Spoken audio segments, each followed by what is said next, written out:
श्रीगुरुभ्यो नमः। हरिः ओम्। गणानाम् त्वा गणपतिगुं हवामहे कविम् कवीनामुपमश्रवस्तमम् ज्येष्ठराजम् ब्रह्मणस्पत आनः शृण्वन्नोतिभिः सीदसादनम् प्रणो देवी सरस्वती वाजेभिर्वाजिनीवती धीनामभित्र्यवतु।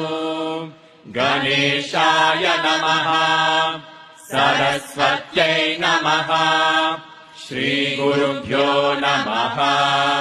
हरिः ओम्। ॐ नमो भगवते रुद्राय। ॐ नमस्ते रुद्रमन्यव उतोत इषवे नमः। नमस्ते अस्तु धन्वने बाहुभ्यामुत ते नमः। या त इषुः शिवतमा शिवम् बभूव ते धनुः। शिवा शरव्याय तव तया नो रुद्रमृदया। या ते रुद्र शिवा तनूरघोरा पापकाशिनी। तया नस्तनुभाषन्तमया गिरिशन्ताभिचाकशीः। यामिषुम् गिरिशन्तहस्ते बिभर्ष्यस्तवे।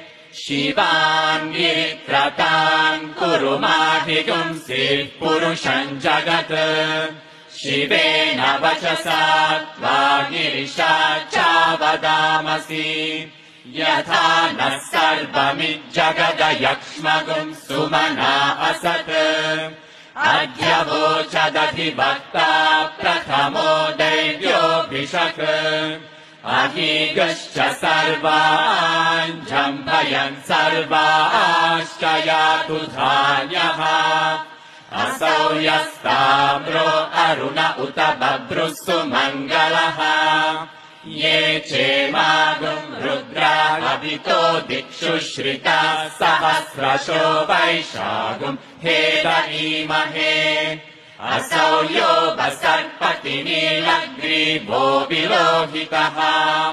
उतैनम् गोपा अदृशन्नदृशन्नुदहार्यः। उतैनम् विश्वाभूतानि सदृष्टो मृदयातिनः। नमो अस्तु नीलग्रीवाय सहस्राक्षाय मीधुषे। अथो ये अस्य सत्त्वानो हन्तेभ्यो करन्नमः। प्रमुञ्च धन्वनस्त्वमुभयोरात्मियोर्जाम्। याश्चते हस्त इषवः पराता भगवो वपा। अवतत्य धनुस्त्वगुम् सहस्राक्षशते शुधे।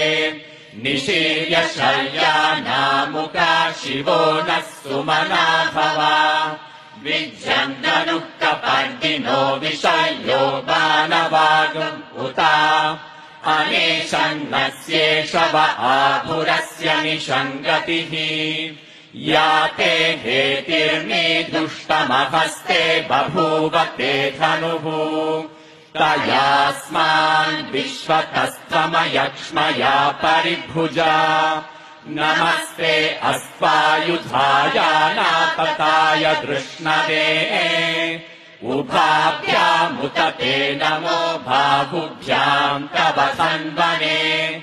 परिते धन्वनो हेतिरस्मान् गृणक्तु विश्वतः। अथो य इषुधिस्तवारे अस्मन्निधेहितम्।